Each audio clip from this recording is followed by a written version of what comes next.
Sir 2 రోజుల నుంచి ఎన్నడూ లేని విధంగా సామాజిక మాధ్యమాల్లో ఒక వార్త అయితే చూస్తున్నాం. ఎంతవరకు అందులో నిజానిజాలు ఉన్నాయంటే? బీజేపీ వాళ్ళు నాకు కలిసింది లేదు, నాతో మాట్లాడింది లేదు. కొంతమంది నాకు దగ్గర వాళ్ళతోటి ఇళ్ళకి రాండి అని పంపుతాను. నేను ఏ పార్టీలో మారేది లేదని క్లియర్గా చెప్పిన.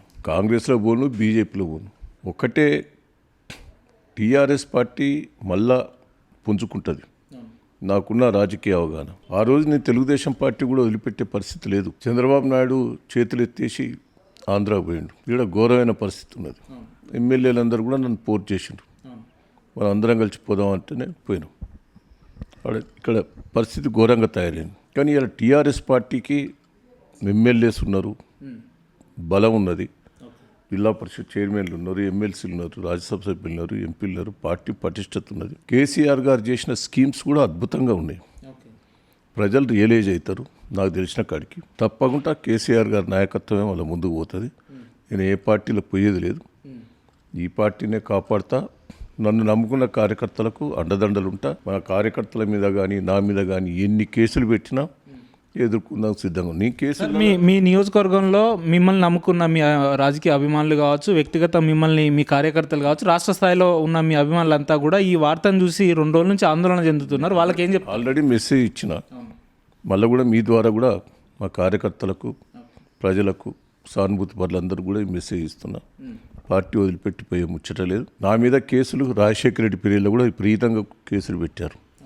ఓబలాపురం మైన్స్ జైలుకు పోయినా, మహారాష్ట్రలో జైలుకు పోయినా, తెలంగాణ ఉద్యమంలో జైలుకు పోయినా, ఎన్నోసార్లు జైలుకు పోయినా, ఎన్నోసార్లు కేసుల పాలైనా, 100 కేసులు నా మీద. అంటే ప్రజల కోసం పోరాటం చేసింది బాబ్లీ ప్రాజెక్టు కానీ ఇవన్నీ. నాకు ఇవన్నీ ఏం కాదు.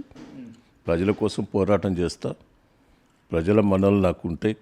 ఏదో వేవ్ వచ్చినట్టు వచ్చింది, దాన్ని మనం రిసీవ్ చేసుకుంటున్నాం. ప్రజలు ఒక్కసారి ఓడగొట్టిండ్రు, 7 సార్లు గెలిపించారు. ఒకసారి ఓడగొట్టిండ్రు, రిసీవ్ చేసుకుంటా. మళ్ళీ నేను ప్రజల మధ్యలోనే ఉంటా, ప్రజల అభిమానం పొందుతా.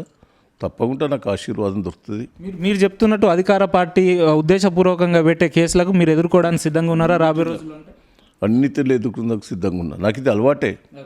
తప్పుడు కేసులు పెట్టుడు నాకు కాంగ్రెస్ పార్టీ పీరియడ్లో ఇది అలవాటే. నా మీద ఎన్ని కేసులు పెట్టారు కాంగ్రెస్ పీరియడ్లో?